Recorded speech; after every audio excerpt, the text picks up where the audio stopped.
Bonjour à toutes et à tous. Je suis avec Antoine pour cette série d'épisodes sur la méthode 108 milliards. L'objectif, c'est qu'on vous livre vraiment tous les piliers, tous les fondamentaux qui ont permis à nos clients de clarifier leurs objectifs, de prendre de bien meilleures décisions et de s'auto-coacher. Donc, à la fin de cette série, vous aurez tous les outils pour être assez autonome dans votre auto-coaching. Dans ce deuxième épisode de notre série sur les fondamentaux de la méthode 108 milliards, je me suis dit que ça serait intéressant qu'on explique un peu mieux, ce que c'est qu'une croyance et aussi qu'on fasse un petit détour sur les émotions. Parce que je trouve qu'on en a un peu parlé dans le premier épisode, mais je pense que ça vaut le coup qu'on aille plus loin. Ouais.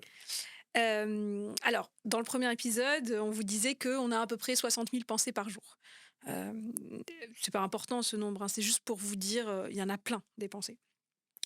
Hem Et vous pourriez me répondre, vous pourriez m'envoyer des messages en me disant: «Bah, Mounia, j'ai bien essayé, votre exercice, c'est trop bien et tout, mais j'ai fait une pensée, donc un modèle, et tu m'as dit qu'on en avait 60 000, je suis pas sortie de l'auberge, en fait, c'est Mmh. une goutte d'eau dans la mer».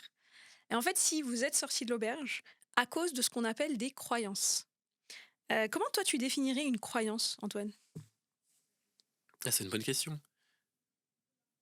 Je pense que c'est une pensée qui va régir le monde ou régir mon comportement dans le monde et auquel je suis très attaché. Mmh, Mais du coup, et on l'a vu dans le premier épisode, elle est pas factuelle. ouais, Elle est indépendante de ce qui se passe autour de moi. ouais. Hem, Tout ce que tu dis est assez juste. Moi, je le résume même de façon encore plus simple. Mmh. Une croyance, c'est une pensée que j'ai eue tellement de fois qu'elle s'est renforcée, qu'elle est devenue Mmh. forte, Presque une règle, quoi. une règle. Voilà. Et la croyance, j'aime bien dire, c'est l'endroit où on confond complètement notre vision du monde avec la vérité. Mmh. C'est toutes les parties de notre vision du monde qui ne sont pas factuelles. Et en fait, c'est l'essentiel. Notre vision du monde est une croyance, une gigantesque croyance. Oui, moi je passe mon temps à dire aux gens, Mm, notamment en coaching, qui utilisent le présent de vérité générale, mm. qui sont en train d'utiliser un présent de vérité générale. Ouais, Comme si ce qu'ils disaient exactement. était immuable, était le réel, et Mm. non pas leur vérité ou leur vision du monde. Exactement, et le diable se cache dans les détails. Et tout à l'heure, on parlait de dans le premier épisode, on parlait de, «Tu en retard». Ouais. Il y a des gens, entre une pensée précise, être en retard ponctuellement, «J'avais rendez-vous à 9 heures et je suis arrivée Ouais. à 9h12», et «Tu en retard» qui peut devenir ta vision de ta vie et De de ta ce que vie, tu ouais. es. Exactement. Alors justement, les croyances, en fait, on n'en a pas tant que ça, surtout les plus profondes, donc celles qu'on a construites peut-être dans l'enfance et qui sont là, et elles ont quelques caractéristiques très intéressantes. Moi, j'aime bien dire, les croyances, c'est des divas. Mmh. Elles adorent occuper le devant de la scène. Donc toute la journée, elles cherchent à être très présentes. Et pour faire ça, elles se déguisent en pensées précises en fonction de la situation. Mmh. Donc finalement, on a très très peu de croyances, on va dire, fondamentales, qui structurent vraiment toute notre vision du monde, mais elles n'arrêtent pas de mettre des déguisements différents dans tout ce que je vis. Imaginons, si moi j'avais la croyance, je suis nulle. Bon, ma croyance, elle essaye d'occuper le devant de la scène. Donc là, elle se dit: Mounia est en train de faire un podcast avec Antoine. Je vais me déguiser en «Oh, je suis vraiment catastrophique à la caméra, j'arrive pas à aligner 2 phrases». Donc là, ça devient des pensées précises qui sont très, dépendantes de la situation et du Mmh. contexte. Je suis le contexte, et on est en train d'enregistrer un podcast, et cetera. Mais en fait, c'est la croyance «je suis nulle» qui va venir se manifester. Mais cette croyance, elle va pas s'arrêter au moment de la fin du podcast, Non, hein. et tu sors dehors et À sortir, imagine, je te dis, alors c'est pas le programme, là on va tous, on a des trains à prendre, mais imaginons que j'allais te dire, «Antoine, viens dîner déjeuner à la maison, et je te prépare à manger». Je vais arriver à ma cuisine, je vais commencer à préparer à manger. Cette croyance va dire: «Tiens, et si on lui faisait rater son plat?» Et je fais cramer le l'omelette. Je sais pas ce que je t'aurais fait à manger, mais heu, la croyance va se transformer en: «Oh là là, mais je suis même pas foutue de cuisiner une omelette», et cetera. Donc c'est là où on voit que on a plein de pensées différentes, mais au final, c'est très peu de croyances qui ont mis des déguisements différents. ouais, je dis en rigolant que c'est la théorie du ruissellement. Il y a une sorte de Ouais, croyance originelle ouais, qui va cascader et prendre plein de formes différentes dans ton quotidien. exactement. Mais ce qui compte, c'est d'essayer de trouver la croyance au début. Là où il y en a quand même quelques-unes. Exactement. Mais alors justement, moi, ma proposition, c'est pas d'essayer de la trouver parce que, bonne chance, OK. c'est Et parce qu'en plus, même si tu la trouves, imaginons, moi je Mais viens te qu'est-ce que t'en voir en fais? coaching, je te dis: «Oh là là, je me sens nulle dans tout», c'est abstrait et cetera. C'est de dire, travaille avec les modèles sur une petite pensée précise, anodine. Mmh. Typiquement un truc sans enjeu. J'étais, avec mon collègue, on disait qu'on allait faire à manger, j'ai proposé de faire une omelette, j'ai fait cramer l'omelette. Situation factuelle. Ouais. Qu'est-ce que j'en ai pensé? Bah, j'en ai pensé que vraiment j'étais la pire des pires des nuls de l'histoire. OK, comment tu t'es sentie? Bah, j'ai ressenti de la honte. Mmh. OK, et donc qu'est-ce que tu as fait? Bah, j'ai commencé à me flageller, à faire des blagues, j'étais pas à l'aise, j'ai pas profité du repas et quel est le résultat? Ben, au lieu de passer un super moment, après le podcast, j'ai pas profité de ce moment, par exemple. Mmh. Et un résultat factuel, l'omelette est cramée, elle est moins bonne. Moi, on n'a pas mangé. Voilà, on n'a pas mangé, on s'est rabattu sur la salade. Mais tu vois, c'est juste pour, c'est beaucoup plus simple. Vous, quand vous faites votre auto-coaching ou les coachs quand vous coachez quelqu'un, d'aller travailler sur, une situation de l'omelette sans enjeu, que Ouais. d'aller, on pourrait parler pendant des heures de: «Je me sens nulle et pourquoi et d'où ça vient?» et cetera. Mais en fait, dans justement cette théorie du ruissellement, en modifiant la pensée, qu'est-ce que je peux penser d'autre par rapport à cette omelette? Bah, je peux penser que ça arrive, que, ça dit rien de moi, que hier j'ai fait une superbe, tarte, aux oignons qui était vraiment délicieuse, et cetera et cetera. Bah, en fait, c'est toute la pensée «je suis nulle», toute la croyance «je suis nulle» que j'attaque.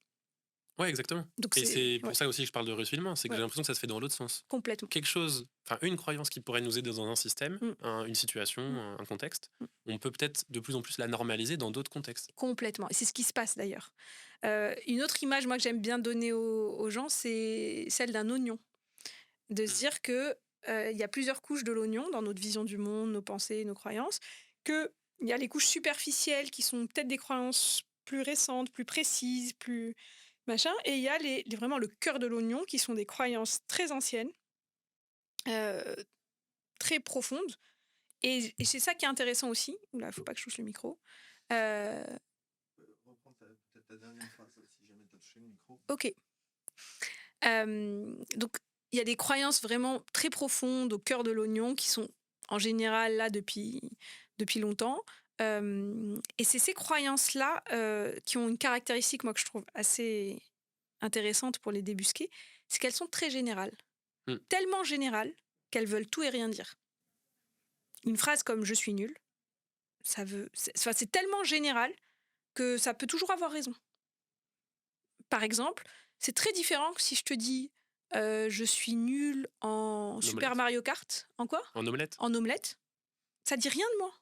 Alors que «je suis nul», c'est large. Ouais. Il y a toujours un moment où cette phrase peut avoir raison, en fait, parce que tu peux toujours trouver, heu Voire même tu peux être très forte dans un moment et te dire: «Oui, mais regarde, j'étais nul là, avec ce truc-là», qui n'est exactement, même plus lié à la situation. exactement. L'exemple du retard tout à l'heure, c'est pareil. Il y a des gens qui nous arrivent en coaching et qui ont un rapport au temps, déterminé par une croyance: «Je suis en retard».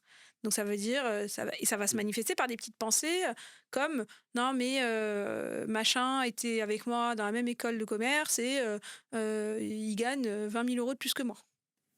En fait, je suis en retard», sous-entendu. Ça peut être, Les enfants, le couple, le les mariage. enfants, tout ça. Je suis Ouais, voilà, par exemple, toutes les personnes qui vont se dire: «En fait, j'ai je sais pas quel âge, j'ai 35 ans et j'ai pas encore d'enfant et en fait, j'en veux, je suis en retard».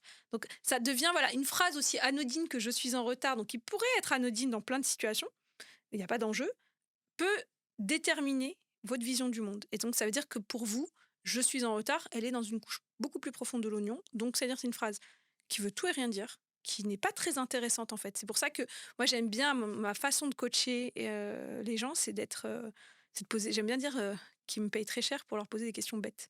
Ouais, tu contextualises les choses. Voilà, je contextualise: «Mais alors tu es en retard et à quoi? Dans Donc une quoi tu es en retard?» croyance, si on Ouais. doit résumer, c'est une pensée qui est tellement générale et forte Mmh. qu'elle s'applique à tout pour on a l'impression qu'elle Ouais. s'applique à toutes les situations pour nous. Mais en vrai, du coup, elle s'applique pas. Ouais, Si tu vas l'attaquer, tu peux oui, en la fait, on démonter en 2 peut secondes, en fait. exactement. Donc l'idée, c'est de revenir à des trucs justement très contextuels pour, démonter les croyances. Mais donc, ayez vraiment conscience que tout ce qui se passe dans votre vie est forcément le fruit d'un nombre très restreint de croyances, et qu'en faisant des modèles sur des situations précises, sans enjeu, simples, c'est tout votre système de croyances que vous allez toucher. Et là, donc tu parles beaucoup Ouais, de croyances, négatives. ouais. qui peut-être nous empêcheraient. Ouais. Toi, je sais que tu utilises beaucoup le terme de croyances limitantes. Ouais. Est-ce qu'il y a des croyances positives? Mais oui, mais oui. Comment on peut les utiliser? Mais déjà, vous en avez sûrement. Sinon, vous fonctionneriez pas. J'ai même envie d'ajouter un truc. Une croyance, elle peut pas être limitante du premier jour. Si votre système l'a adoptée à un moment, c'est qu'elle a été motrice. Il Hmm. faut vraiment voir vos croyances comme des outils que vous avez dans un sac à dos. C'est à un moment donné de votre vie, et notamment dans l'enfance, vous avez dû adopter certaines croyances qui vous ont été utiles sur le moment. Et vous les mettez dans votre sac à outils et vous vous baladez dans la vie. Et vous les sortez quand il y a besoin. Quand est-ce qu'une croyance devient limitante? C'est quand le contexte change, que vous changez, et que votre sac à dos est lourd. En fait, vous avez des outils qui ne vous servent pas, donc ils vous freinent en fait. Donc c'est intéressant aussi de se dire, voilà, une croyance, elle est arrivée, à un moment, c'était un truc de suradaptation, c'est sûr et certain, notamment dans l'enfance. Et après, une fois qu'on a dit ça, on a aussi des croyances qui, à l'instant T, sont extrêmement motrices. Mon invitation, c'est de les remarquer et de les faire grandir. Voyez-vous aussi comme un jardinier. Moi, j'aime bien dire un jardinier qui plante des graines, qui coupe des mauvaises herbes. Peut-être qu'il y avait des fleurs qui, à la base, étaient super et finalement, on se dit, maintenant, elles ont fané. Exactement, elles ont fané. C'est une très belle image. Et par contre, on peut planter des nouvelles graines. Et arroser surtout celles qui comptent. Exactement, arroser celles qui comptent. Et je vais vous raconter une anecdote, justement, sur c'est quoi une croyance motrice. C'est sur le rapport à l'argent. On est un certain nombre où nos parents, pensant nous rendre service, nous ont dit des trucs du style l'argent pousse pas sur les arbres, un sou est un sou. Faut bien travailler à l'école. Faut bien travailler à l'école. Donc ça veut dire l'argent, c'est limite, ça nous fait croire que c'est méritocratique, alors qu'en fait, quand on regarde comment fonctionne l'argent, en fait, c'est pas du tout ça. Mais on a un certain nombre de croyances, voilà, sur le fait que travailler dur, etc., nous permettrait de gagner de l'argent et que c'est pas un truc simple.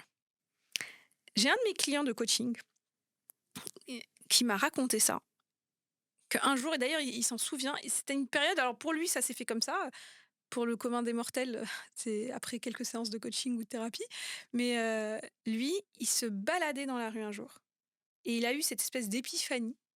Il s'est dit, mais en fait l'argent c'est facile, ça vient au moment où j'en ai besoin, autant que j'en ai besoin. Mais parce qu'on pourrait se le dire en théorie, tant que tu y crois pas, il se passe rien. Après, on va parler des émotions pour dire qu'est-ce qui se passe. Mais il a eu ce truc très fort, cette prise de conscience pour lui. Donc c'est une croyance, hein, que l'argent, c'est facile. À partir de ce moment dans sa vie.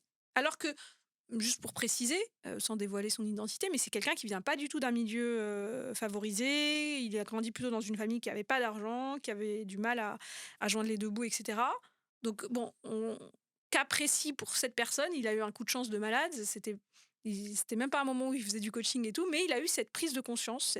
Il a adopté cette croyance motrice, comme quoi notre cerveau, des fois, il fait le truc comme il faut tout seul. Et à partir de ce moment-là, dans sa vie, lui m'a dit, je peux voir un avant-après. Il se trouve que il est dans les métiers techniques, donc il était développeur informatique à l'époque, etc., en freelance. Donc, c'est des gens qui, en général, quand ils réussissent bien, moi, dans ceux que je vois là dans le monde des startups, ils font un freelance en tech qui fait entre 100 et 200 000 euros de chiffre d'affaires par an. On considère que c'est bien, quoi. Ce gars-là a approché le million. Alors, pas tout seul, maintenant, il fait bosser d'autres freelances avec lui, etc., mais il n'a pas voulu créer une boîte, etc. Mais en tout cas, il fait 1 million de chiffre d'affaires Mais même, en faisant ce qu'il mon aime. histoire à moi. Vas-y. À un moment où je sais pas pourquoi il y a la croyance, il y a une infinie de possibilités et il y a des besoins de coaching innombrables qui est apparu. Alors je sais pas si c'était dans un téléchargement de pensée ou à quel moment c'est arrivé, mais je me suis dit, ok, cette croyance, elle m'est très utile. Et en fait, j'ai envie de la nourrir, j'ai envie de l'arroser, j'ai envie de planter ma graine et de l'arroser. Et aujourd'hui, c'est devenu presque un concept chez moi de mentalité d'abondance. Il y a une abondance de besoins, il y a une abondance de clients potentiels. Et du coup, j'ai, entre guillemets, juste à me baisser, montrer que je suis là et je vais en trouver. Et comme par hasard, Les gens comme viennent ton à moi. cerveau a besoin de cohérence, Bizarrement, les gens ton viennent à moi. business va très bien. Exactement. Et on en parle souvent avec tous les coachs conformes, etc. Une fois que cette prise de conscience elle est faite, comme ton cerveau a vraiment besoin de cohérence, les choses vont se faire et tu fais pas plus ni moins que les autres. Il y en a plein qui, pour l'instant, sont dans les croyances de tant que j'ai pas 15 000 followers sur LinkedIn, tant que j'ai pas fait ci, tant que j'ai pas fait ça. Non. Potentiellement, il y a des gens autour de moi qui font beaucoup plus de choses factuellement, mais qui ont beaucoup moins de retour sur investissement. Exactement. De cette manière, parce que ils ont peut-être pas les croyances qui vont avec. Exactement. Moi, je me suis dit, ok, quelle est la croyance qui Ouais. pourra me faciliter la vie et dans laquelle j'aurais peut-être moins besoin de travailler. Exactement, tu as tout compris et c'est pour ça que ça marche. Donc vraiment, c'est ce on dit en formation de coaching et cetera. On dit: «Bien sûr, on va vous donner beaucoup de hard skills sur comment aller chercher des clients et tout ça» et on le fait. Mais le truc important, c'est qu'on va vous coacher, on va vous aider à vous transformer, à transformer vos croyances, Mmh. parce que c'est ça le nerf de la guerre. Enfin, quand je vous ai parlé dans le premier épisode du besoin de cohérence du cerveau, mais c'est d'une puissance folle. Vous êtes capable de faire des miracles si c'est cohérent avec votre vision du monde. C'est ça. En fait, Ouais. le besoin de cohérence, il a deux faces. Il a la face limitante parce que ça immobilise et ça ancre une sorte de statu quo qui est qu'on ne pourra Mhm. pas faire bouger théoriquement. Mhm. Et quand on se rend compte que non, c'est mouvant, c'est une pensée et donc c'est vivant, on peut aussi se dire, bah, en fait, ça met en mouvement, ça crée quelque chose, ça ouvre des portes. Et Exactement. moi, mon métier, notre métier, je pense que c'est ça, c'est d'ouvrir des portes avec un système de pensée. Mm. En se disant, de toute façon, il est vivant comme un ordinateur, Mm. un OS. Mm. Il est vivant, on peut modifier les lignes de code. Et bizarrement, les outcomes, ils sont très différents. Exactement. Ça me fait penser, quand tu dis les vivants, etc. J'avais écouté un neuroscientifique dans un podcast américain qui disait, bon, on a souvent cette image un peu du hardware, le Mm. cerveau, les softwares, c'est les pensées qui traversent, enfin, c'est les chemins cognitifs, tout ça. Et lui, il avait proposé ce concept de liveware. Donc imaginez un ordinateur qui changerait de forme au fur et à mesure que certains logiciels Incroyable. seraient... Bah, mais c'est l'IA, ça c'est qui un se peu passe. ça, je pense. Le cerveau qui change complètement. Ouais, mais même au-delà de l'IA, même nous, notre cerveau qui change complètement, les chemins cognitifs changent, on va vous en parler après, mais voilà. Juste un truc sur les croyances, pour encore asseoir à quel point c'est puissant. Il y a un documentaire génial, je pense que vous pouvez le retrouver je crois que c'est sur Arte, qui reprend l'histoire d'Homo sapiens en tant qu'espèce. Et il y a un truc à comprendre justement, c'est que quand est-ce qu'on est devenu fort au point de dominer le monde? Alors, pour le meilleur et pour le pire, hein. On va pas rentrer dans ce débat maintenant, mais physiquement, un individu de l'espèce Homo sapiens est pas si fort que ça, hein. Il y a d'ailleurs, on survit pas très, très longtemps tout seul. Mais on est devenu hyper fort quand on a pu se fédérer à beaucoup plus que 50 individus. Alors je m'explique. Les autres espèces d'homo, etc., les grands singes, certains animaux, etc., peuvent se fédérer à environ 50 individus. 50 individus, c'est le nombre de relations individuelles que ton cerveau est capable de gérer, qu'un cerveau est capable de gérer. Homo sapiens a pu se fédérer à beaucoup plus au moment où il a eu la capacité d'inventer des histoires, d'y croire et de les faire croire à ses camarades. Regardez les religions. Plusieurs centaines de milliers, de millions de personnes, 1 milliard pour certaines religions, qui croient la même chose.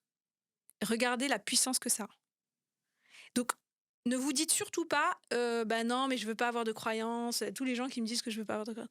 Enfin, je veux dire, c'est notre puissance, c'est, l'une des capacités d'Homo sapiens qui a été en tout cas complètement game changer dans notre évolution en tant qu'espèce, c'est le jour où on a développé cette capacité à croire des histoires. Qu'est-ce que je dis par des histoires d'ailleurs? Il n'y a pas un jugement de valeur sur c'est des histoires, faut pas y croire, c'est n'importe quoi. C'est juste de se dire on est capable de mettre des concepts sur une réalité. Un exemple que je peux donner, c'est un singe, vous lui proposez une banane ou un billet de 100 €, Mm. il prend la banane. Nous, on est capable Collectivement. collectivement, c'est ça qui est intéressant, de mettre un concept sur une feuille de papier en disant cette feuille, elle vaut 100 € et avec 100 € tu peux acheter ça, mais tu peux peut-être pas acheter ça. Et puis si je te donne 100 €, ben Ça fera 180 voilà, bananes. et toi tu vas voilà, on est capable. Donc ce qu'on a fait avec l'argent, ça c'est un autre truc qu'on a fait, c'est qu'on a inventé une histoire. L'histoire qu'on a inventée, c'est que une feuille de papier nous permet d'acheter des choses et d'échanger des choses entre nous. On y a cru à fond. Genre aujourd'hui, c'est une vérité pour nous que 100 €, enfin, Mais ça a de la n'importe valeur. lequel d'entre nous, tu prends le billet de 100 €, tu prends pas la banane. Enfin, je veux dire, on va même pas se poser la question. Donc, on y croit vraiment dur comme fer. On vit tous et toutes dans un monde où l'histoire, cette feuille de papier vaut un t-shirt ou 2 t-shirts, ça dépend de la marque. On y croit tous. C'est une vérité pour nous. Ou 5 t-shirts si tu veux, on en a parlé hier. Ça t'est nu. C'est ça, quel enfer. Donc ça, c'est hyper intéressant. Donc il n'y a pas de jugement là-dedans. C'est juste, on a inventé une histoire. On y croit collectivement. et ça dirige notre vie et ça devient vrai en fait. On crée une vie complètement cohérente avec cette histoire. Aujourd'hui, tu ne pourrais pas. Oui, c'est l'histoire à la fois collective mais individuelle. Moi, je parlais des œillères Complètement. tout à l'heure. En fait, Ouais. la visualisation, le téléchargement Mm. de pensée, les croyances, c'est comprendre quelle est l'histoire qu'on se raconte à propos de nous-mêmes. Ouais, mais qui est très déterminé par l'histoire que notre culture nous Exactement. raconte, etc. Donc c'est pas le but, c'est pas de sortir de tout ça en disant non mais je veux rien croire. C'est encore Non, une c'est fois. juste de dire, est-ce que vous pouvez pas construire une histoire qui correspond à là où vous avez envie Exactement. d'être. Et en vous appuyant sur toutes les parties de votre histoire qui sont très motrices. Ouais. C'est pour ça que un exercice très sympa à faire, c'est de trouver des exemples chez d'autres humains autour de vous, que ce soit encore une fois des gens connus ou dans votre entourage, qui démontrent la croyance que vous avez envie d'arroser. Vous voyez un peu le truc. Donc voilà pour les croyances, bien comprendre comment ça fonctionne et ne surtout pas se dire je veux pas avoir de croyances. Vous en avez, enfin c'est pas possible pour en avoir si vous êtes un Homo sapiens. Sinon c'est que vous revenez à un état plus animal entre guillemets, donc dommage. Mais plutôt de vous dire c'est des croyances, c'est pas des facts. Donc vous isolez pour être sûr de ce que vous faites, isolez les facts dans tout ce que vous vous racontez, donc dans votre téléchargement de pensée. Comme ça on n'est pas dans de la fake news. Hein. On est vraiment donc il y a des facts. Les facts, c'est qu'il y a le téléphone sur la table. Mais l'histoire que je pourrais me raconter, ah, mais ça va être nul sur la caméra, et puis imaginons qu'il vibre parce que j'ai oublié de le mettre en mode avion, et puis machin, etc. Ça, c'est pas. Et par exemple, on pourrait, nous, se dire, vraiment, faire un podcast avec des téléphones sur la table, c'est vraiment nul. C'est pas pro. Et on pourrait aller dans cette histoire. Bon. En fait, on s'en fout. On s'en fout. Alors, nous, on choisit aujourd'hui de ne pas adopter cette histoire parce qu'elle n'est pas motrice. Exactement. Et on choisit d'adopter l'histoire. Avoir des téléphones sur la table quand tu enregistres ton podcast, c'est cool, ça fait vivant, ça fait détendu, ça fait bah oui, de toute façon, tout le monde a un téléphone, ça me permet de regarder l'heure, pas de problème. Donc, vraiment vous dire, on veut des histoires, mais on va se donner la liberté et la responsabilité de choisir nos histoires. Tu sais à quoi ça me fait penser? Vas-y. C'est affreux, mais ça me fait penser à l'ère dans laquelle on est aujourd'hui de post-vérité, Ouais, où les gens préfèrent les histoires que les faits. ouais, Je pense aux élections ouais. politiques, mais Ouais. où en fait aujourd'hui il y a presque plus d'emphase qui est fait sur l'histoire qu'on raconte Mm. que sur la réalité de ce qu'on vit. Ouais. Pour autant, les gens choisissent de croire ces trucs-là. Mais ça a toujours été le cas, en fait. C'est juste peut-être plus présent aujourd'hui, plus Aujourd'hui, médiatisé. c'est plus présent et puis on est quand même dans un moment où la partie fait n'a plus aucune importance. Et ça, c'est dramatique. Et donc, c'est pas du tout ce qu'on dit, nous. Justement, c'est pour ça que isoler les faits et ne pas y toucher et vraiment C'est rattaché en fait. et s'y C'est rattacher, l'encre qui permet le reste. oui. Et ça, c'est pour moi, c'est l'énorme différence avec je vis dans un monde de fake news, donc je regarde pas la ligne fait de mon modèle. Ouais, je comprends. Et en fait, j'ai une ligne fait où j'ai isolé les faits. Entre Mais guillemets, si je reprends mon image Ouais. de la plante qu'on arrose, Ouais. c'est que les faits sont le terreau. le terreau Et si on n'en prend pas compte, et la pluie, etc. On peut pas ne pas en tenir c'est- compte. Si on en... Voilà. L'exemple du jardinage, c'est un bon exemple. Faire fi des faits, c'est me mettre dans un endroit où il y a un climat, on va dire, je sais pas, montagnard, et planter des baobab. plantes, voilà, un baobab ou des plantes tropicales et tout ça. Ça, c'est dans le monde des fake news. Et c'est un peu le monde voilà, post-vérité que nous proposent certaines personnes en ce moment. Bon. Ça n'a pas de sens et ça fait beaucoup de mal en fait, parce que déjà on se confronte et notamment on rigolait avec Lucas qui aujourd'hui nous aide à faire ces épisodes. On rigolait sur il y a un film là qui sort avec Pierre Ninet sur tous les gourous du dev perso et tout ça qui a l'air cool, qui sort en janvier je crois. Pour moi c'est ça la différence aussi de est-ce que je suis en train de te vendre la lune et des trucs machin. Raccrochez-vous aux faits, raccrochez-vous à votre esprit critique. Et pour faire ça de manière très simple, d'ailleurs même pour les gens qui pourraient, ça pourrait être un autre épisode, mais les gens qui en ce moment pourraient un peu souffrir de trop de news, trop de fake news, comment est-ce qu'on développe notre esprit critique, comment on fait pour pas paniquer dans un monde qui pourrait devenir anxiogène pour beaucoup de personnes, prenez les faits, mettez-les en haut. Et le reste, rendez-vous compte que c'est une histoire qu'on vous raconte ou que vous vous êtes racontée, et demandez-vous, est-ce qu'elle vous sert? Est-ce qu'elle vous emmène? Et quand je vous dis elle vous sert, c'est est-ce qu'elle crée un résultat qui est utile, qui est constructif, qui apporte de la valeur. Oui, en fait, par exemple, être juste dans une boucle d'informations négatives, Quel résultat ça crée? à part du mal-être et de l'anxiété, pas grand-chose. Moi, je suis même allée plus loin récemment, parce que je voyais, du coup, avec ce qui se passe en ce moment, que j'avais recommencé à regarder les news et tout ça. Évidemment, je te pose la question. Bah oui. Moi, je me suis réarrêtée, j'ai redésinstallé les apps de mon téléphone et tout. Et en fait, j'ai observé mon comportement. Je me suis dit, et qu'est-ce que je ressens? En fait, je me suis rendu compte que je passais, et que c'était addictif d'ailleurs, que je passais un peu de temps à à lire les news, mais pas du tout dans un truc constructif. Parce qu'au début, l'histoire que je me racontais, c'est bah, faut quand même que tu sois informé en ce Mhm. moment, il y a besoin Mhm. de s'informer. Je passais beaucoup de temps à ressentir des émotions négatives et à générer des trucs négatifs, à me dire oh là là, je sais pas si je vais le citer, mais c'est pas grave. Oh là là, mais Trump, il est vraiment trop con. Oh là là. Donc je passais du temps à ressentir des émotions négatives Arroser la plante. à arroser la plante en fait. Et donc alors un autre angle de ça, on va pas forcément le pousser aujourd'hui, mais en tout cas moi c'est la croyance que j'ai développée. Je me suis dit l'énergie que je suis en train de mettre dans le système collectif à passer mes petites 5 minutes à me dire: «Oh là là, vraiment, machin». En fait, c'est comme si j'étais une militante pro-Trump. Je lui donne de l'énergie. Donc c'est Parce que la j'ai croyance qui t'a aidé à sortir de ce schéma. voilà, je me suis dit: «Mais en fait, c'est» Oui, voilà. en fait, tu passes beaucoup trop d'énergie, d'intensité pour que Exactement. ce soit neutre. Donc c'est pas du tout, je suis pas du tout dans une optique où je suis en train de soutenir, les causes qui me sont chères Oui, et de mettre une énergie constructive. Je suis en train d'arroser la plante que j'ai pas envie d'arroser. Et donc ouais, ça, cette croyance-là, cette nouvelle croyance de me dire quand tu passes du temps juste à t'angoisser et à fustiger ce que tu n'aimes pas, en fait, c'est comme si tu étais une militante pro ce que tu n'aimes pas. je comprends. Et donc ça m'a permis de re-switcher.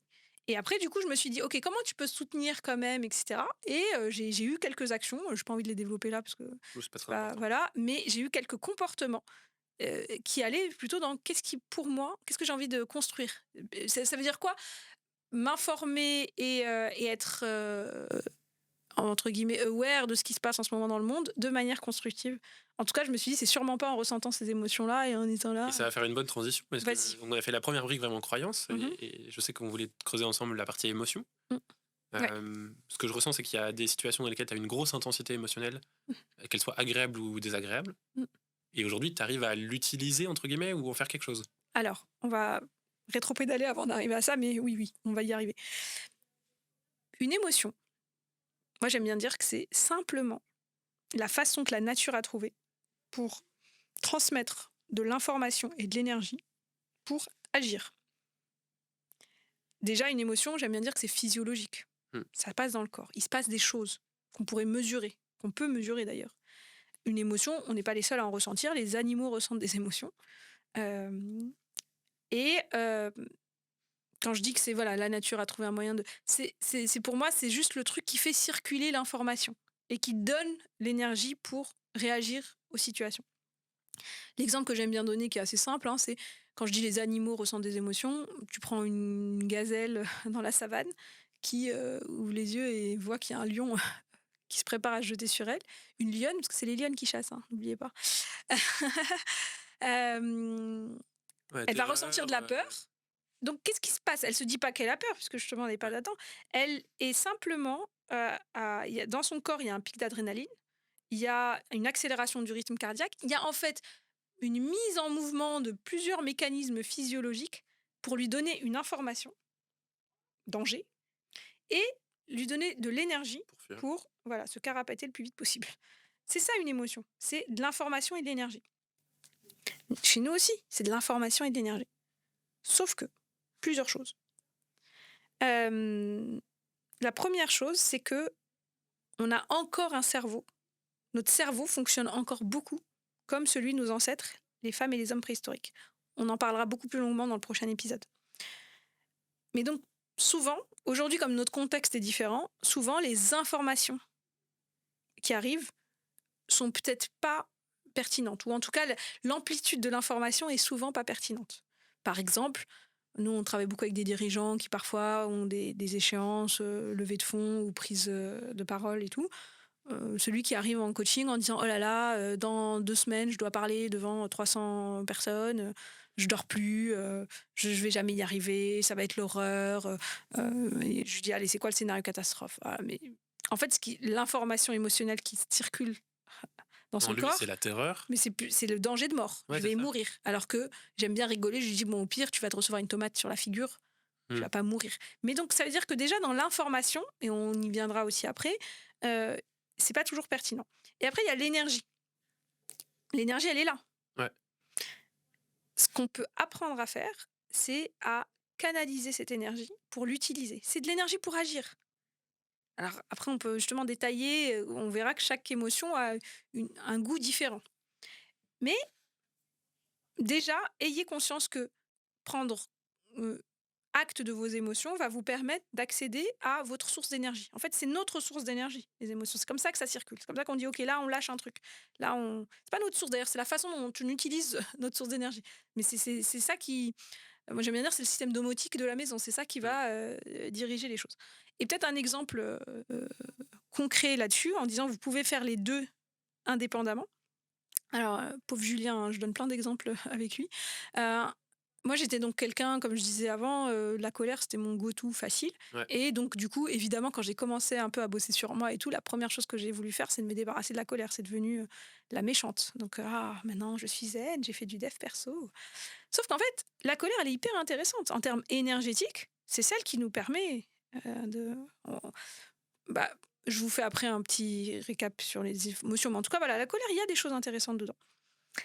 On se disputait et moi, à l'époque, la colère, justement, l'information que la colère circule, c'est: il faut qu'on finisse la dispute, il faut qu'on aille au bout de la discussion et tout. Ça sert à rien.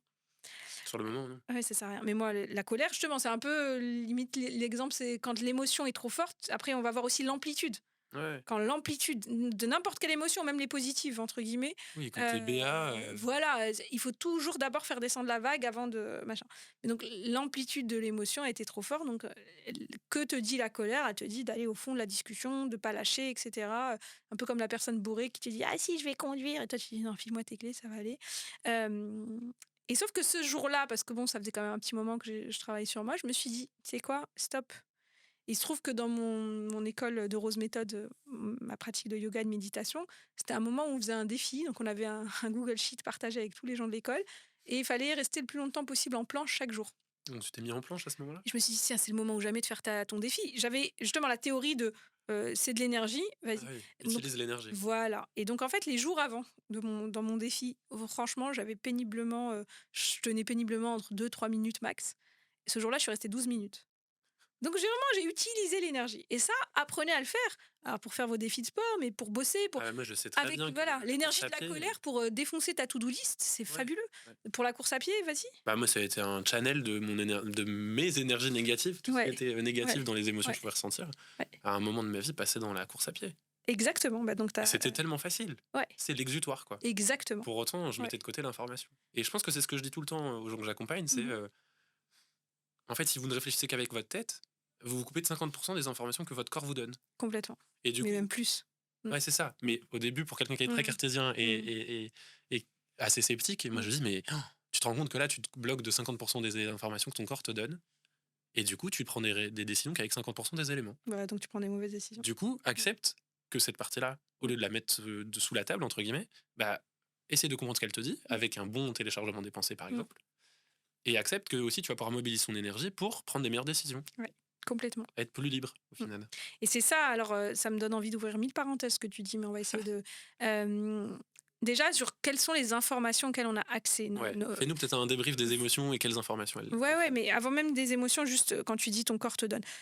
Hem, on a suivi un module avec, une neuroscientifique qu'on adore, hein, qui s'appelle Tara Swart, qui est anglaise et qui fait, pas mal de choses, sur ça. Notamment, nous, on a suivi un truc au MIT, sur, Neuroscience for Business et Tara Swart, elle parle de plusieurs types d'intelligence. Donc il y a évidemment le cerveau rationnel, machin, mais elle dit justement, comme très bien comme tu viens de le dire, si tu prends que ça pour prendre tes décisions, en fait, tu prends des mauvaises décisions parce que tu as plein d'autres infos que tu prends pas en compte. Mmh. C'est comme une entreprise où tu prends juste les infos qui arrivent, du département marketing, tu regardes pas ce que dit le département RH, financier, et Ouais, cetera. Donc exactement. ben, à un moment, tu vas prendre des mauvaises décisions mais elle parle justement de mind body connections. Qu'est-ce qui se passe entre, dans ton cerveau, donc tu es dans une situation, et ton corps? Quelles sont les informations que ton corps te donne? Et elle sépare ça aussi de, l'intelligence émotionnelle qui est: qu'est-ce que mes émotions sont en train de me donner comme information? Mais donc il y a aussi Ouais, je suis d'accord. pour elle, la connexion cerveau-corps, au-delà de l'émotionnel, il y a la partie même en vrai, c'est lié à l'émotion. Nous, on essaie de séparer pour schématiser, mais en vrai, tout ça, c'est ensemble.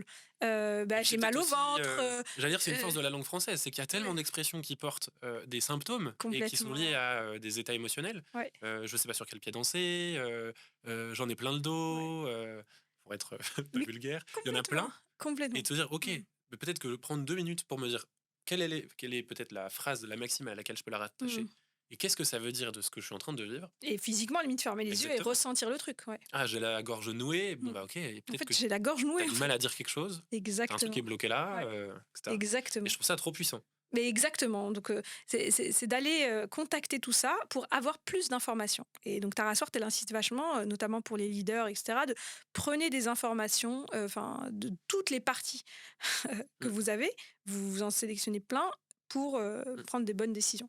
Elle parle aussi de la créativité et attends, j'en ai oublié, l'intuition et en plus, en anglais, c'est intéressant, l'intuition, c'est gut feeling. Donc aussi, on va pas, creuser ça aujourd'hui parce qu'on pourrait en faire, Bah, tu 10 l'intervieweras. épisodes.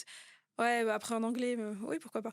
Mais gut feeling, ça veut dire que votre microbiote impacte les informations, la façon dont vous traitez les informations et ce qui vous arrive et vos biais cognitifs, etc. Donc, peut-être que certains d'entre nous, juste parce qu'ils ont un dérèglement de leur microbiote, ça va avoir un impact énorme sur ce qui leur arrive, sur leur comportement, sur leur gestion émotionnelle, sur les décisions qu'ils prennent, etc. C'est... ça me donne envie de raconter une anecdote. Ils avaient vous connaissez je pense que tous les personnes qui ont eu un bébé ou qui ont été enceintes Ah, je pensais à connaissent la ça aussi. maladie, la toxoplasmose. Donc parce que quand on tombe enceinte, on vérifie, un des trucs à vérifier, c'est que tu as pas la toxoplasmose pendant que tu es enceinte. Si tu l'as eu avant, il y a pas de problème. Si tu l'as après, il y a pas de problème, mais pendant, c'est pas très bon pour le développement du bébé. Ouais. Et en fait, cette bactérie toxoplasme se développe hyper bien dans les intestins des chats. C'est là leur meilleur endroit. Ils ont fait des études qui montraient que les souris qui étaient porteuses du toxoplasme avaient des comportements limite suicidaires en présence d'un chat. C'est-à-dire elles voulaient se faire manger.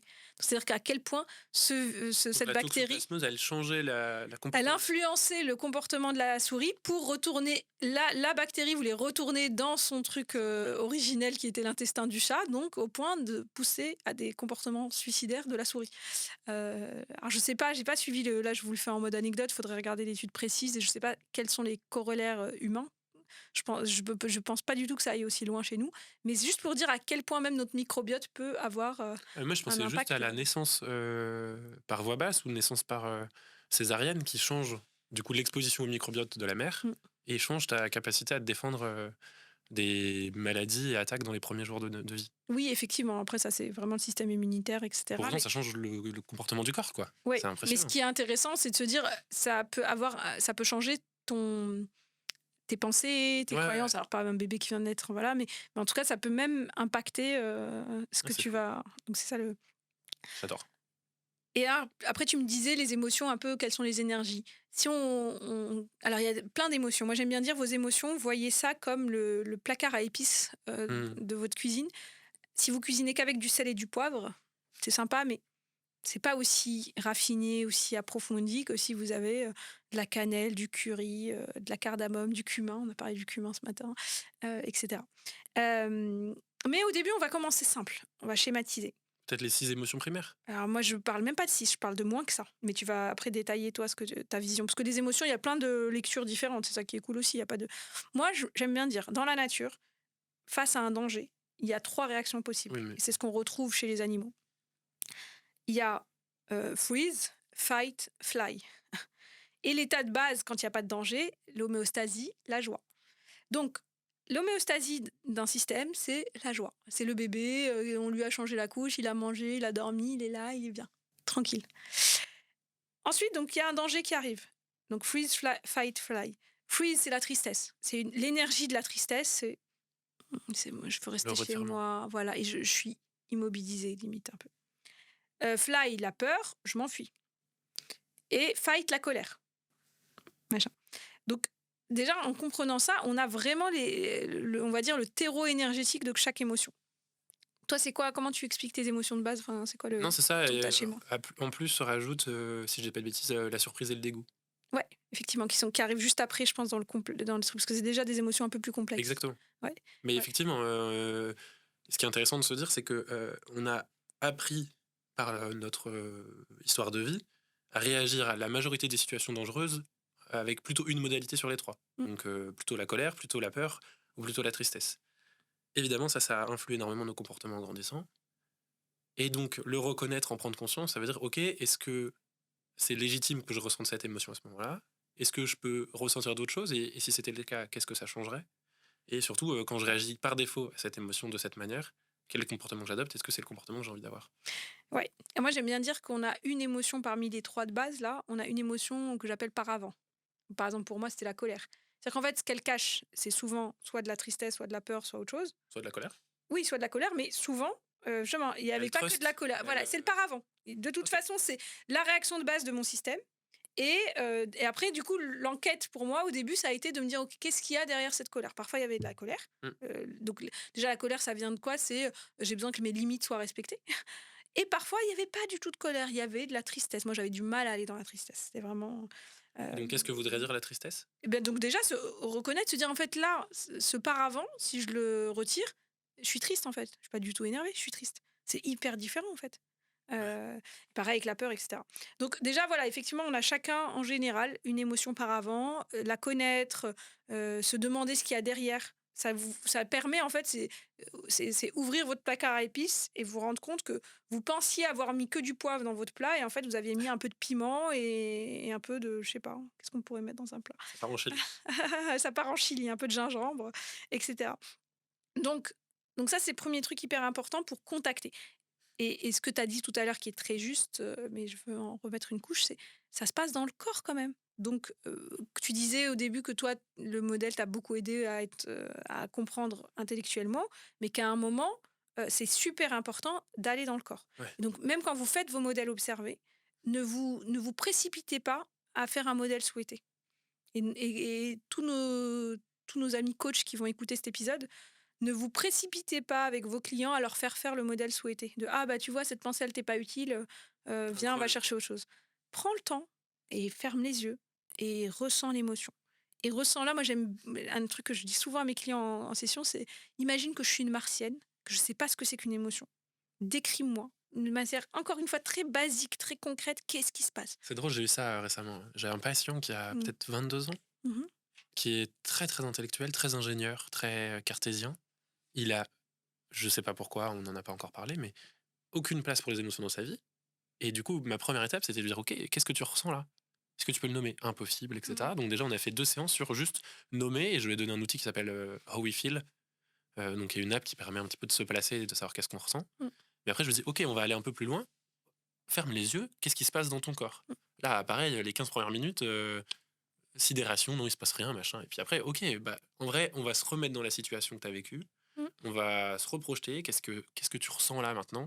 Il m'a dit, ah oui, en fait, j'avoue, j'ai peut-être un peu de tension dans le ventre, etc. Et donc, en fait, c'est à la portée de tous. C'est juste qu'on n'apprend pas à le faire. Mm. Et de se dire, ok, je prends quand même peut-être 5 minutes pour l'ancrer, savoir où est-ce que ça se place dans mon corps. Est-ce que je suis au bon endroit ou pas? Mm. Je pense que c'est un outil de fou, en Et fait. c'est encore un exemple de choses où, en théorie, tout le monde comprend ce qu'on vous dit, tout le monde est d'accord. En pratique, Faut le faire. faites le faire. Mettez votre chrono. Moi, j'adore mettre le chrono. Et OK, pendant 5 minutes, je ferme les yeux et j'observe. Je fais ce que les gens appellent des scans corporels. Ouais. Qu'est-ce qui se passe dans mon corps? Et on ne cherche pas, oh là là, il y a une émotion de ouf. On cherche rien. C'est peut-être juste, ah, il y a une légère tension à ma hanche Et d'ailleurs, gauche. s'il y a rien, c'est aussi un méga C'est une indicateur. info. C'est une info. Et ce que je fais aussi avec mes clients quand ils ont du mal à dire ce qu'ils ressentent, déjà la question avec de la martienne, ça les aide parce qu'ils se disent OK, en fait, je vais dire des choses assez concrètes, assez Ouais. basiques. Et sinon, je leur dis, bah, est-ce qu'il y a une couleur qui vous vient? Est-ce qu'il y a une forme? Est-ce que. Ouais, moi, c'était beaucoup Tu couleur vois? et forme. Ouais, Voilà, je exactement. peux partager Ouais, vas-y. l'exercice sur la peur que tu m'avais fait faire, enfin sur la Ouais, colère, ouais. parce que moi, c'était une émotion dans laquelle j'allais pas du tout, j'en avais beaucoup peur, et donc surtout, je la mettais absolument sous le tapis. Et un jour, ça m'a dit, ok, mais là, t'es dans un endroit safe, tu peux revivre ton émotion sans qu'elle n'ait aucun impact sur ta vie. Donc, autorise-toi à la mobiliser. Et ouais, j'ai senti j'ai eu l'impression d'être d'une vague qui m'a submergé, quoi. Et après, on a fait ce qu'il faut pour la faire redescendre. Mais en fait, ce qui est intéressant, c'est que tu peux venir le mobiliser en te rappelant des moments et te dire, en fait, l'information, elle reste. Mm, Et tu peux la venir la chercher à tout moment, même a posteriori, etc. mm. Ce qui veut aussi dire que tu peux crafter, donc créer des croyances motrices liées à des émotions qui te sont intéressantes ou motrices pour toi. Alors, génial, excellente transition. Euh, la coach américaine qui m'a beaucoup appris au début et que j'adore, Brooke Castillo, elle dit carrément Donc déjà, voilà, il y a pas de bonne ou de mauvaise émotion. Ça, moi, c'est moi qui vous le dis carrément, c'est pas elle, mais je pense qu'elle est d'accord. Il y a est-ce que l'émotion que je ressens est motrice ou bloquante par rapport à ce que j'ai envie de vivre, ce que j'ai envie de mobiliser comme information et énergie pour agir, pour créer Intéressant. le résultat que je veux? Là, je dis déjà Ouais. juste agréable ou désagréable. Et elle est agréable ou désagréable, mais elle est aussi utile ou bloquante. Exactement. Il peut y avoir une émotion très désagréable qui est très utile, Ouais. tu vois? Bah, Voilà. Donc il y a pas de bonne ou la de planche à mauvaise. voile. Oui, par exemple. Mais tu vois, je taquine aussi mes clients. Je leur dis: «Mais attends, imagine, tu viens me dire, en fait, le coaching, c'est pas du tout pour, lever des fonds ou quoi, c'est pour, faire une révolution en France». Mmh. Mais c'est beaucoup plus utile de penser qu'on est dans un pays catastrophique et de ressentir de la colère, que de se dire qu'on a beaucoup de chance et de ressentir, de la gratitude. Oui, Donc il y a un vrai pouvoir à l'indignation. oui, oui, exactement, mais juste au moins, de se dire sans jugement de valeur, est-ce que quelles sont les émotions qui vont m'être utiles? Quelles sont les épices de mon placard qui vont être utiles pour que je génère les comportements qui vont, m'amener là où je veux aller? Donc de manière assez pragmatique. Et Brooke Cassio, du coup, elle dit, heu: «Le nec plus ultra», selon elle, de la confiance en soi, c'est, d'être en mesure de ressentir n'importe quelle émotion. Parce qu'en fait, la plupart d'entre nous, qu'est-ce qu'on fait? Il y a des émotions dans lesquelles on veut surtout pas aller. Soit parce qu'on nous a dit très tôt que c'était des mauvaises émotions. Par exemple, on a dû entendre: «C'est pas beau d'être jaloux. Oh, c'est pas beau. Oh non». Donc du coup, on veut surtout pas ressentir de la jalousie. Donc parfois, on va se construire une usine à gaz pour pas ressentir de la jalousie. La colère, c'est souvent alors, on a eu ce débat hier dans la voiture et on s'est dit qu'il faudrait qu'on fasse un épisode dessus, mais on n'est pas prêt, sur, heu en fait, beaucoup de personnes, notamment, d'hommes dans les générations plus récentes, vous vous êtes construits avec, «Faut surtout pas que je me mette en colère, parce que je pourrais faire du mal, parce que je pourrais utiliser de la violence» et cetera. Donc, c'est tout à votre honneur, hein, mais du coup, on voit, beaucoup de personnes dans ce que tu partages qui, s'interdisent une émotion qui est effectivement très, très précieuse. Ça veut Et pas qui est en dire fait dans nos fondamentaux. mais oui, ça veut dire que enfin, encore une fois, c'est comme si vous utilisez pas, les 3/4 de votre placard à épices. Bah, vous avez un problème, quoi. Enfin, en tout cas, c'est pas que vous avez un problème, c'est que votre cuisine est Elle est fade. elle est plus fade, exactement. En fait, vous êtes pas libre Ouais, parce que vous acceptez pas de ressentir une partie de vous. exactement. Et encore une fois, c'est pas parce que je ressens une émotion que le comportement que je vais avoir Exactement. est écrit d'avance. Moi, ce qui m'a aidé, Ouais. juste pour terminer ce sujet, c'est que j'ai déjà bien fait la distinction entre colère et violence. En Mmh, fait, tu très peux être bien. en colère sans être violent. Bah, bien sûr, ça n'a rien à voir. Alors que moi, dans ma vie et ce qu'on Mmh. m'avait transmis, c'est genre, «Ouah, si t'es en colère, ça va être violent, ça va être sur les autres et du coup, tu vas forcément blesser Mmh. ou faire mal ou et Ouais. cetera». Donc peut-être pour résumer, ce qui arrive beaucoup dans le cerveau d'un petit, c'est si tu es en colère, tu es méchant. Et les Ouais, tout petits, ils sont très blanc ou noir, hein. Si je c'est suis méchant, je suis pas gentil et enfin c'est pas bien, et voilà, et et je donc se suis rajoute à ça la ouais, culpabilité ou la honte. complètement, complètement. Bah oui, parce que je suis méchant. C'est pas j'ai eu un comportement méchant, c'est je suis méchant. Ouh là là, on pourrait faire plein d'épisodes sur le sujet. On va essayer de mais donc voilà, donc déjà, ayez conscience que, essayez de vous demander quelle émotion vous voulez surtout pas ressentir et pourquoi vous l'évitez et qu'est-ce qui se passe si vous y allez dans Ouais. dans un endroit safe et cetera. Hem, J'ai du coup peut-être un truc qui me vient, mmh qui ferait une bonne clôture, mais on va peut-être encore continuer sur les émotions, mais non, c'est dire, en fait, de la même manière que vous n'êtes pas vos croyances, mmh. en fait, vous n'êtes pas vos émotions Non, et vous n'êtes pas vos c'est comportements. un outil en fait les émotions.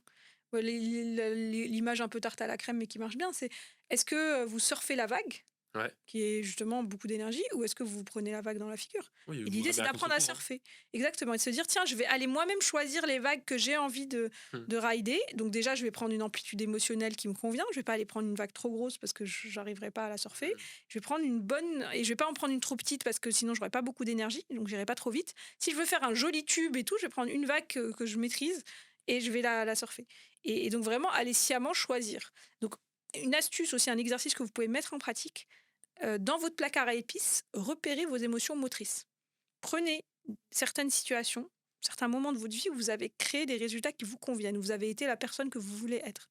Tiens, ce jour-là, j'ai eu vraiment le comportement idéal que je voulais avoir, etc. Et remontez. Et demandez-vous ce que vous avez ressenti, quelles sont les émotions qui ont généré ces comportements. Et ça va vous faire vos émotions motrices. Et ensuite, ça, c'est vos épices, idéales dans votre cuisine. Tous les bons cuisiniers, ils ont certaines épices, ils savent très bien, ils les maîtrisent bien et ils savent très bien qu'ils mettent ça dans un plat, c'est bon. On va faire n'importe quoi, on va mettre ça va marcher. En ce moment, moi, ma lubie, c'est le sumac. Chacun ses ses trucs. Mais Donc, et demandez-vous quelles sont vos émotions motrices. Et quand vous faites des modèles souhaités, prenez votre situation factuelle initiale. Vous y touchez pas. Encore une fois, on ne fait pas de fake news. Mettez l'émotion motrice ou les émotions motrices que vous avez repérées. Et ensuite, avec un travail créatif, rendez-vous compte que vous pouvez penser des choses pour ressentir ça. C'est-à-dire que vous pouvez ressentir ce qui vous est utile dans n'importe quelle situation. Je prends l'exemple, et pour continuer un peu nos discussions, je me sens bien, j'ai envie d'adopter des comportements d'ouverture, de présence, etc. Pour ça, je me sens souvent apaisé, serein, à ma place, enthousiaste, excité et assez optimiste. Mm. Je sais qu'aujourd'hui, ce qui nourrit ces émotions-là, c'est la mentalité d'abondance dont je parlais plus tôt. Mm. Donc si je me réfère à cette mentalité d'abondance au moment de m'asseoir là et d'enregistrer le podcast, il est fort probable que je sois dans ces émotions-là plutôt que dans l'anxiété, peut-être ma vie en dehors, etc. En tout cas, par mon système de pensée, je m'ancre dans l'instant et je me dis, ok, qu'est-ce que j'ai envie de ressentir? Et comme par hasard, tu vas avoir du coup des comportements cohérents et tu vas créer sûrement des résultats cohérents avec ça. C'est-à-dire que Ouais. on ne sait pas ce que ça va donner ce podcast, on s'en fiche, de toute façon, c'est pas le sujet, mais il y a des chances qu'on passe un super moment. Moi, pour l'instant, je passe un super Moi, moment. je me sens très apaisé. Et tu vois. Et alors, c'est intéressant parce que tu donnes des émotions qui sont considérées comme positives, apaisées, Oui. mentalité d'abondance et tout ça. Mais allez voir vos émotions désagréables qui vous ont peut-être plein de fois joué des tours. Donc moi, si je parle pour moi, la colère, qui plein de fois m'a joué des tours. Euh, et, et encore une fois, si votre système a adopté un certain truc à un moment, c'est que ça vous a été utile. Donc il y a sûrement plein de choses intéressantes. Et par exemple, moi, le jeu, quand je me suis fait ma liste d'émotions motrices, c'est de me dire, dans la famille de la colère, ou des voisines, des sœurs siamoises, il y a quoi qui est juste à côté, qui a cette énergie Mais d'ailleurs, moi, je pourrais et dire, qui est j'aurais hyper... aussi envie d'être en colère. Ouais, mais attends, justement, je finis. Moi, par exemple, en faisant cet exercice de me dire dans la famille de la colère, qu'est-ce qui est machin, j'ai trouvé la détermination, la pugnacité. J'adore. Le côté un peu de si tu lâches rien. C'est ton sumac. C'est mon sumac du moment, tu vois. Le courage. Le courage, c'est hyper. C'est un mélange. Tout ça, là, déjà, on est que dans des épices qui sont des mélanges des épices fondamentales. Si on revient même à l'image des couleurs primaires, là, on utilise les 3 couleurs primaires pour faire plein de choses. Et du coup, c'est pour ça que c'est beaucoup plus complexe et que c'est intéressant. C'est une science, c'est un art, en fait. Plus vous allez vous amuser avec les épices, plus vous allez créer des mélanges particuliers. Mais justement, de se dire, dans vos émotions, euh, qu'est-ce qu'il peut y avoir d'à côté? Un exemple peut-être très concret, que j'avais donné à mes enfants d'ailleurs, pour les aider à- Déjà, voilà, quand un enfant ressent de la jalousie, lui dire c'est pas bien, alors que sur le moment, dire c'est désagréable ce que tu ressens là. Ouais, parce que c'est horrible de ressentir de la jalousie en vrai, physiquement. Donc déjà, reconnaître, t'es en train de ressentir un truc désagréable, ça s'appelle la jalousie. c'est, ouais, ça doit pas te faire du bien. Et moi, l'exemple, ce que j'ai dit à mes enfants sur le truc de, il y a sûrement des voisines qui sont plus sympas. J'ai parlé de la sœur siamoise de la jalousie, qui est l'inspiration. En fait, elles ont énormément de points communs. Il y a une autre personne qui a ce que je veux, ou Ça qui peut est être ce que je l'envie. veux. Ouais, mais attends, parce que l'inspiration, c'est... Oui, c'est encore plus Voilà. positif. Et si je mixe, donc on part du même constat que la jalousie, c'est je suis en contact avec d'autres personnes qui ont ce que je veux, moi. Ouais. Avec une mentalité d'abondance. La mentalité d'abondance, elle va te dire, elle va t'amener à l'inspiration. C'est si, euh, si Géraldine a le gâteau que je veux, c'est que je peux Faut l'avoir l'avoir. aussi. Ouais. C'est que ce gâteau existe. Ouais. Mentalité de jalousie, si Géraldine a pris le gâteau, je n'aurai pas de gâteau.